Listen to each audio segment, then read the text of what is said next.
Bonjour, chers internautes d'Activision. C'est le docteur Omar Konaté, médecin généraliste, médecin de travail, directeur de la clinique médicale Cœur Marie, qui va aujourd'hui vous entretenir d'un sujet, un sujet d'actualité, un sujet mondial, je dirais. Aujourd'hui, on va parler du diabète. Qui dit diabète, on doit démarrer par la définition. Donc, c'est un état d'hyperglycémie chronique. Qui dit état d'hyperglycémie, c'est-à-dire c'est une augmentation des chiffres du sucre dans le sang à des proportions supérieures à 1,1 g par litre. Vous verrez dans certaines publications 1,27, mais que ça n'inquiète pas. Donc, état d'hyperglycémie chronique, c'est-à-dire c'est étalé donc sur le temps. On a deux types de diabète, le diabète de type 1 et le diabète de type 2.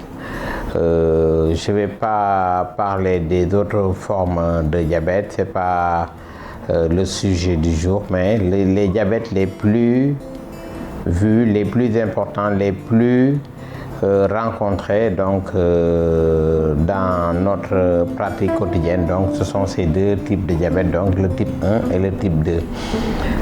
Pour le type 1, on l'appelle diabète insulino-dépendant. Donc, c'est le diabète du sujet jeune, maigre, survenant donc avant ses 30 ans en général. Le deuxième type de diabète, c'est ce qu'on appelle le diabète non insulino-dépendant. Donc, c'est un diabète qui survient en général chez un sujet âgé, donc supérieur, donc disons à 30 ans, obèse, chez un sujet obèse et ayant des facteurs de risque. Donc, ces facteurs de risque, on peut également les considérer comme étant des causes. Parmi ces facteurs de risque, on peut en citer l'obésité, la sédentarité, les facteurs alimentaires, les mauvaises habitudes alimentaires, les facteurs environnementaux, à la limite l'hérédité.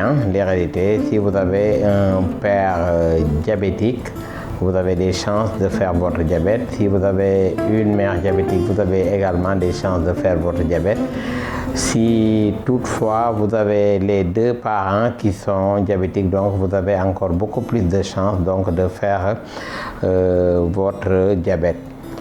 Comment se manifeste le diabète? Le diabète donc, se manifeste par 4 signes. C'est pour cela qu'on appelle ça un syndrome cardinal. Cardinal donc comme 4. Donc c'est une polydipsie, un amaigrissement et une asthénie en général. Maintenant, polyuro.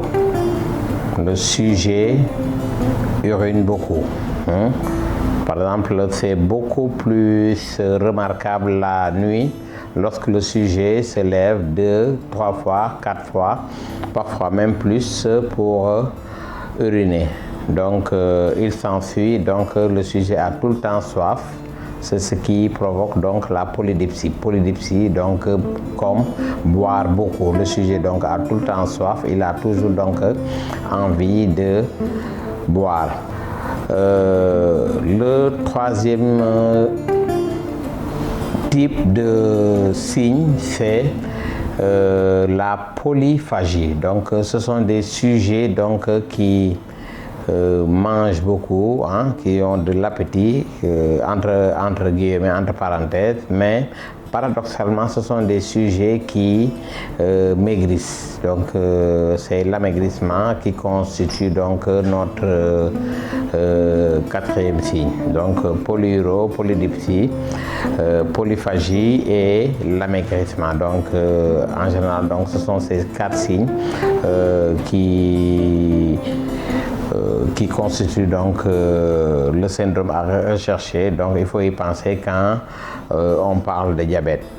Le diabète, s'il n'est pas traité ou bien s'il est maltraité, s'il est mal suivi, donc on peut avoir une évolution vers les complications. La première complication, en général, ça survient chez des sujets, chez les diabétiques de type 1.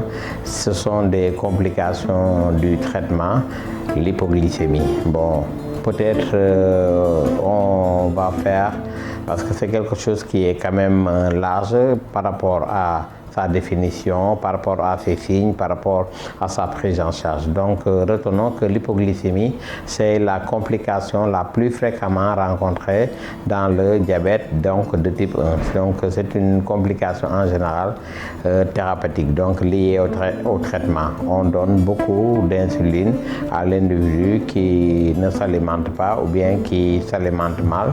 On lui donne beaucoup d'insuline et le taux de sucre contrairement à l'hyperglycémie, le taux de sucre donc baisse en excès à des taux inférieurs à 0,5 g par litre.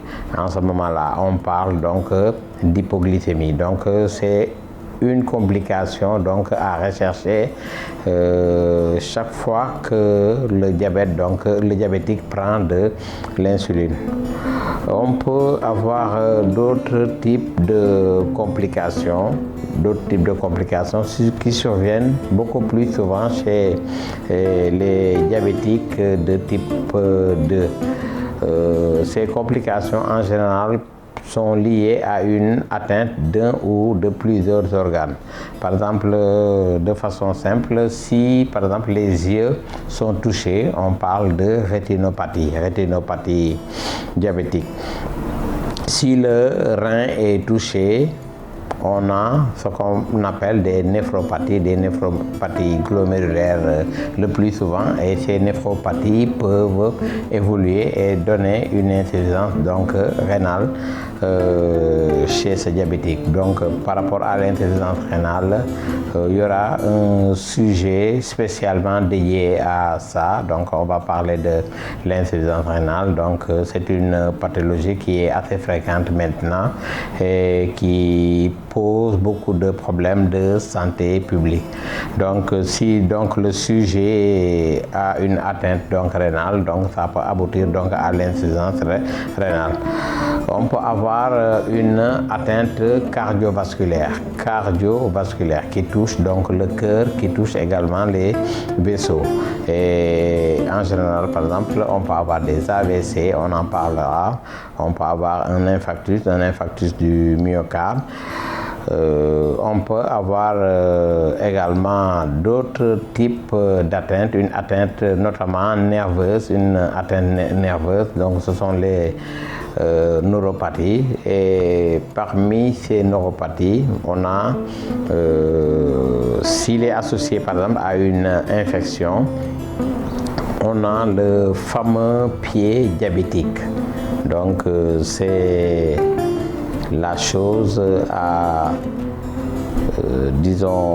éviter, c'est la chose à éviter, avoir des problèmes nerveux associés à une infection et boum, le pied diabétique, ça peut aboutir donc à une amputation, ça peut aboutir à une amputation ou bien même parfois donc plusieurs amputations.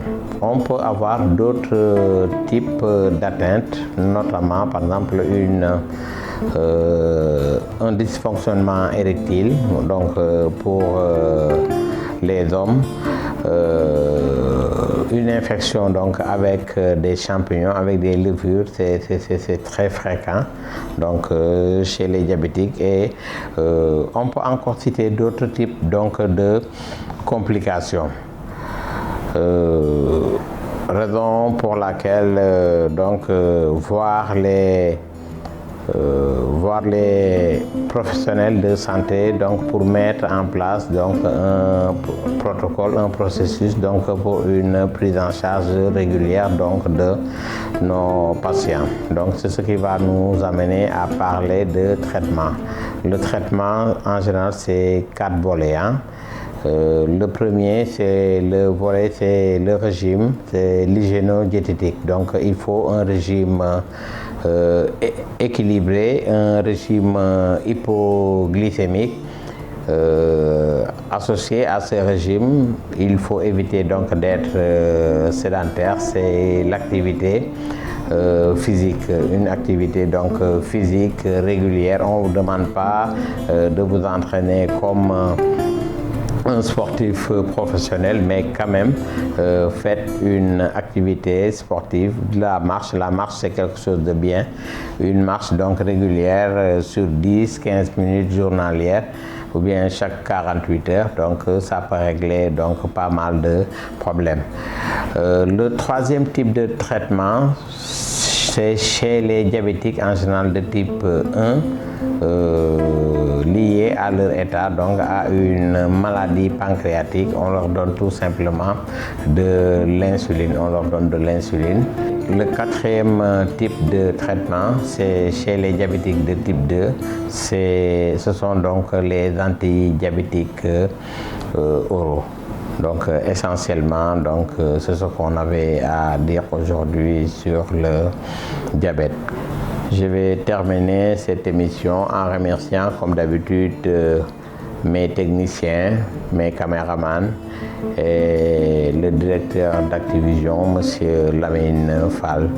Je remercie et j'encourage tous mes patients diabétiques d'être réguliers dans le traitement, et plus particulièrement Monsieur Debarros Robert, c'est mon diabétique numéro 1. Robert, sois sage, fais attention. Au revoir chers auditeurs et à très bientôt.